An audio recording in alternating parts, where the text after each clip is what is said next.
இந்தியாவில் இப்போதான் first time வந்து ஒரு என்கவுண்டரில் வந்து துப்பாக்கி பார்க்குறது. இது மாதிரி கத்தி, காரப்பொடி, கத்தி எடுத்து கான்ஸ்டபிள் ஒருத்தரை கையில் குத்திட்டாங்க, 2 ஸ்டிச் போட்டிருக்கோம். இதான் இத்தனை நாளாக என்கவுண்டர்னுடைய இது இருக்குது. இதான் ஃபர்ஸ்ட் டைம் இந்தியாவில் இந்த என்கவுண்டர் அடுத்த லெவலுக்கு போகுது.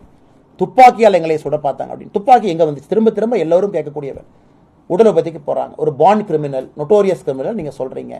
கூட வந்து விலங்கு போட்டு ஒரு கான்ஸ்டபிள் கூட நிற்பார்ல.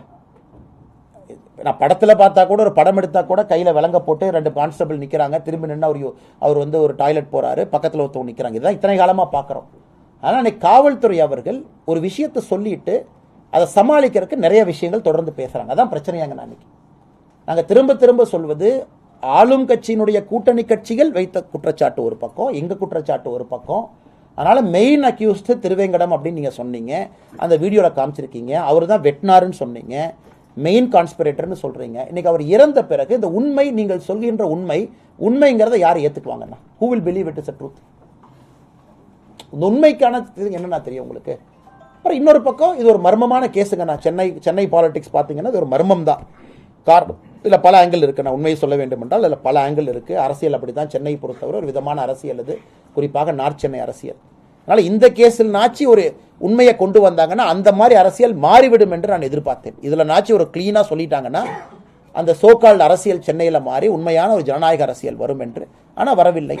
இந்த கேஸும் பார்த்தீங்கன்னா அது வரல. வேகமாக ஒரு உடனடி தீர்வு அப்படிங்கிற மாதிரி இன்ஸ்டன்ட் இதுக்கு போயிருக்கிறாங்க. அந்த இன்ஸ்டன்ட் ஏதோ சொல்லுவாங்களே, வாஷிங் மிஷின் என்னது, நிர்மாவா, மறந்துட்டேன், நிர்மாவா பவுடர் இன்ஸ்டண்டாக போட்டான். அதனால் வரலிங்கண்ணா.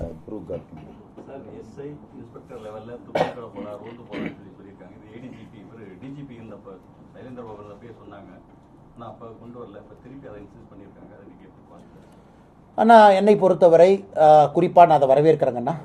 2 விஷயத்தில் பார்க்குறேங்கண்ணா. ஒன்று, காவல்துறையினுடைய பாதுகாப்பு முதல்ல முக்கியங்கண்ணா. காவல்துறை பாதுகாப்பாக இருக்கணும். ஏன்னா இன்றைக்கி இருக்கக்கூடிய இந்த ரவுடிசம் எல்லாம் பார்த்தீங்கன்னா 16 வயசு, 17 வயசு, 18 வயசு நிலை இல்லாமல் இருக்கிறாங்க. கிரவுண்டில் வந்து நிலை இல்லாமல் இந்த கஞ்சா, அபின்னு அதனுடைய இன்ஃப்ளூயன்ஸ் வந்து இன்றைக்கி வந்து ரவுடிகள் மத்தியில் அதிகமாக இருக்குது. சென்னையில் பார்த்தீங்கன்னா பட்டப்பகல் அந்த குரூசம் மர்டரை பாருங்கண்ணா. அது ஒரு சாதாரண மனிதன் செய்ய முடியாதுங்கண்ணா. ஒரு சாதாரண மனநிலையில் இருக்கக்கூடிய மனிதன் அந்த மாதிரி கொலையை பண்ண முடியாது. அப்படி இருக்கும்பொழுது காவல்துறை போய் தடுத்தா காவல்துறையை வெட்டுவாங்க. ஏன்னா அந்த நிலை இழந்தாச்சு. they don't have that sense of balance. அப்போ காவல்துறைக்கு துப்பாக்கி என்பது முதல்ல அதை அவங்கள பாதுகாத்துக்கிறது. 2வது, பப்ளிக்கில் யாராக இருந்தாலும் கூட நீங்கள் ஷூட் பண்ணுங்க, ஒன்றும் பிரச்சனை. அதுக்கு தான் துப்பாக்கி இருக்குன்னு, protection of law and order. அதனால் இதை கண்டிப்பாக நாங்கள் வரவேற்கிறோம். அதே நேரத்தில் காவல்துறையும் வெல் ட்ரெயின்டு தான். எப்போ அதை பயன்படுத்தணும், எப்போ அதை பயன்படுத்தக்கூடாது. இன்னைக்கு பார்த்தீங்க அமெரிக்காவில் ட்ரம்ப் அவரை பார்த்தீங்க, அங்கேருந்து ஒரு ஷூட்டர் சொல்கிறாரு, பின்னாடி ஒரு சீக்ரெட் சர்வீஸ் ஏஜென்ட் திரும்ப ஃபயர் பண்ணுறாரு. இன்ஸ்டண்ட்டாக ரியாக்ட் பண்ணுறாங்க. அதில் ஒரு சிவிலியன் இறந்துட்டாங்க, ஒரு 2 சிவிலியன் படுகாயம் அடைஞ்சிருக்கிறாங்க. அது மேபி இன்வெஸ்டிகேஷனில் தெரியும் யார் மேலே தவறு, அது அக்யூஸ்டனுடைய துப்பாக்கியில் சுட்டதா இல்லை திரும்ப அவங்க ரிட்டையர் பண்ணும்போது சுட்டதா அப்படின்னு. நான் அதற்காக ஒரு சமுதாயம் வந்து பொறுத்து கொண்டிருக்க முடியாதுன்னா, தமிழகத்தில் காவல்துறையினுடைய கீழ்மட்ட அதிகாரிகள், சப் இன்ஸ்பெக்டர் அண்ட் எபோவ் வந்து துப்பாக்கியோடு ரோந்துக்கு போகிறாங்கன்னா நம்ம வரவேற்க வேண்டிய விஷயங்க. நான் சரணடைந்த ஒரு குற்றவாளி. இவங்க யாருமே போய் கஷ்டப்பட்டு போய் தனிப்படை போட்டு 10 தனிப்படை பிடிக்கல. 2 மணி நேரத்தில் அந்த ஏசிபி ஆஃபீஸ் அந்த மாதிரி சரண்டர் ஆகிறாங்கன்னா, சரணடைந்த குற்றவாளி. இந்த கேஸில் ஏகப்பட்ட மர்மம் இருக்கு. இது வந்து இல்லை ஒரு குழந்தைக்கு ஏதோ ஆயிடுச்சு, ஒரு பெண்ணுக்கு ஏதோ ஆயிடுச்சு. தமிழ்நாட்டில் இதுக்கு மாதிரி நிறைய நடந்திருக்கணும் இல்லைன்னு நான் சொல்லிங்க. இதில் எல்லா கட்சிகளும் ஒரு விஷயத்தை முன்வைக்கிறாங்க. பாரதிய ஜனதா கட்சி உதாரணத்துக்கு நாங்கள் தான் பொலிட்டிக்கல் மர்டராக பார்க்குறோம், கேங் மர்டராக பார்க்கல.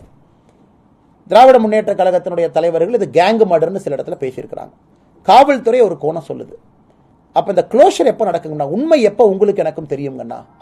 குற்றவாளிகளை பிடிச்சாச்சு, எவிடன்ஸ் எடுத்தாச்சு, சார்ஜ் ஷீட் போட்டாச்சு, கோர்ட்டுக்கு போயாச்சு. இதுதான் சார்ஜ் ஷீட்டு, கன்ஃபெஷன் ஸ்டேட்மெண்ட். அதில் நமக்கு தெரியும் இதில் உண்மை என்ன அப்படின்னு. இன்னைக்கு பாருங்க, இந்த ஆற்காடு, ஏன்னா நிறைய விஷயம் இருக்கு. காங்கிரசினுடைய தலைவர் செல்வ பெருந்தகை அந்த ஆற்காடு சுரேஷன்லாம் பேசுறாங்கல்ல, அவரோட பார்த்தீங்கன்னா ஒரு புகைப்படம் எடுத்து 2 சிரிச்சிட்டு இருப்பாங்க. இது வந்து ஆற்காடு சுரேஷனுடைய அந்த கேங் மர்டர்லேருந்து ஆரம்பிச்சது அப்படிமா. அதில் பார்த்தீங்கன்னா ஆளும் கட்சி கூட்டணியில் இருக்கக்கூடிய அரசியல் தலைவர் சம்மந்தப்பட்டிருக்கு. அந்த புகைப்படத்தையும் நம்ம ட்விட்டரில் போட்டிருக்கோம். ஸோ அதை பார்த்தீங்கன்னா பல மர்மங்கள் இருக்கு. இது வந்து ஒரு பெரிய ஒரு சிக்கல் இருக்குண்ணா, ஒரு நாட்டு இருக்கு இதில். இது வந்து திமுக சொல்றாங்கல்ல, நான் அதே தான் நான் இன்னைக்கு சொல்றேன். திமுக கிளம்பி வர்றாங்க, திமுக சொல்றாங்க, திமுகவுக்கு அவர்கள் பாணியிலே நாங்கள் பதில் சொல்றோம். நாங்கள் யாராச்சும் என்கவுண்டர் பண்ணோமா? அந்த புகைப்படம் எடுத்தவங்களும் பத்திரிகையாளர் முன்னாடி வந்து பேசுறதுக்கு நாங்கள் அனுமதி கொடுத்துருக்கோம்ல. இதில் மர்மம் ஏன் இன்னும் பெரிய மர்மம் ஆகுனாங்கன்னா, எதுக்கு நீங்க என்கவுண்டர்ல ஒருவர் இறக்க வேண்டும் என்பதுதான் மர்மம். பொதுப்படையா வெளியே வையுங்க, உண்மை தானாக வெளியே வந்துவிடும். இன்னைக்கு மெயின் அக்யூஸ்ட்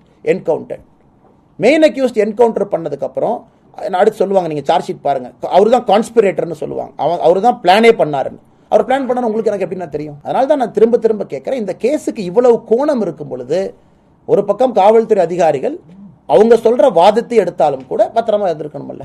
எப்படி சரண்டரான எப்படி அவங்க போயிருப்பாங்க? வெப்பன் எங்கிருந்து வந்துச்சு? காலையில் அதிகாலையில் செல்ல வேண்டிய அந்த இடத்துக்கு போக வேண்டிய நோக்கம் என்ன? நிறைய மர்மமான கேள்விகள். ஆனால் திராவிட முன்னேற்ற கழகத்தை பொறுத்தவரை இதில் உண்மை வரவில்லை என்பதுதான் பொதுப்படையான கருத்து. இதில் உண்மை வரல. நீங்கள் ஆம்ஸ்ட்ராங் ஐயா அவருடைய வீட்டுக்கு போனீங்க, துணைவியாரை பார்த்தீங்க, உண்மையை கொண்டு வரேன்னு சொன்னீங்க. சரி, ஓகே. நான் அமித்ஷாஜி அவர்களுக்கு ஒரு லெட்டர் எழுதியிருக்கேன். எதுக்குன்னா சிபிஐ என்கொயரி. உள்துறை அமைச்சர் வந்து ஹோம் மினிஸ்ட்ரியிலேருந்து நேற்று தமிழ்நாடு அரசுக்கு கடிதத்தை உள்துறை அமைச்சர் ஒரு கடிதம் அனுப்பியிருக்காங்க. நேற்று என்ன அனுப்பியிருக்காங்கன்னா, இந்த மாதிரி வந்து சிபிஐ என்கொயரி கேட்டு லெட்டர் வந்திருக்கு, நீங்கள் வந்து இது சம்பந்தமான என்ன நடவடிக்கை எடுத்திருக்கீங்க அப்படிங்கிறத துரிதமாக மத்திய அரசுக்கு இன்ஃபார்ம் பண்ணுங்க அப்படின்னு சொல்லிட்டு அங்கே இருக்கக்கூடிய அண்டர் செக்ரட்டரி ஒருத்தர் இங்கே லெட்டர் அனுப்பியிருக்காங்க, தமிழ்நாட்டினுடைய ஹோம் செக்ரட்டரிக்கு அனுப்பியிருக்காங்க. நீங்கள் என்ன நடவடிக்கை எடுத்திருக்கீங்க ஃபர்ஸ்ட் சொல்லுங்க அப்படின்னு. ஏன்னா மத்திய அரசும் வாய்ப்பு கொடுக்குறாங்க எல்லாத்துக்குமே. நீங்கள் என்ன பண்ணியிருக்கீங்க, உங்கள் ஆங்கிள் என்ன சொல்லுங்க அப்படின்னு. சிபிஐ என்கொயரி கேட்குறாங்க. நான் கேட்கலீங்கண்ணா, சரணடைந்த குற்றவாளிகள் உண்மையான குற்றவாளிகள் இல்லைன்னு முதல்ல சொன்னது யாருங்கன்னா திமுக கூட்டணியில் இருக்கக்கூடிய கட்சிகள் சொன்னாங்க. நாங்களானா சொன்னோம் உண்மையான குற்றவாளின்னு அவங்களே சொன்னாங்க. அந்த கருத்தை இன்னும் அந்த தலைவர்கள் திரும்ப பெறவில்லை. அது அண்ணன் திருமாவளவன் அவர்களாக இருக்கட்டும், மூத்த தலைவர்களாக இருக்கட்டும், அந்த கருத்தை இன்னும் அவங்க திரும்ப பெறவே இல்லை. இதில் நாங்கள் சந்தேகத்தை கிளப்பி இருக்கிறோம். அவருடைய மனைவியார் அவங்க நிறைய விஷயத்த சொல்லியிருக்காங்க. அப்படி இருக்கும் பொழுது இந்த கேஸை முடிவுக்கு கொண்டு வர வேண்டிய அவசரம் என்ன அப்படிங்கிறதா எங்களுடைய கேள்வி.